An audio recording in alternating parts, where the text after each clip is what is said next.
शरीरावरील चामखीळ तीळ घालवण्यासाठी करा हा घरगुती उपाय. तर या उपायासाठी मी इथं एकदम छोटा चमच्यामध्ये थोडंसं चुना घेतलेला आहे. त्यानंतर मी यात थोडंसं खाण्याचा सोडा मिक्स केलेला आहे. याचा फुल व्हिडिओ आपल्या यूट्यूब चॅनलवर अपलोड केलेला आहे, तुम्ही जाऊन नक्की चेक करा. त्यानंतर आपल्याला यात थोडंसं कॅस्टर ऑइल म्हणजेच एरंडेलचं तेल मिक्स करायचं आहे.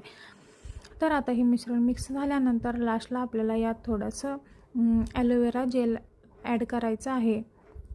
तर आपले असे छान छान व्हिडिओ पाहण्यासाठी आपल्या चॅनलला देखील नक्की सबस्क्राईब करा. तर आता अशा पद्धतीने हे व्यवस्थित मिश्रण मिक्स झाल्यानंतर आपल्याला रोज रात्री झोपताना हे ज्या ठिकाणी जामखीळ किंवा तीळ आहे त्या ठिकाणी हे व्यवस्थित लावून घ्यायचं आहे.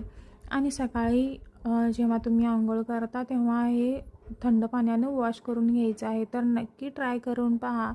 तुम्हाला जर तीळ आणि जामखीळ घालवायचे असतील तर, आणि याचा रिझल्ट देखील मला नक्की कळवा. थँक्यू.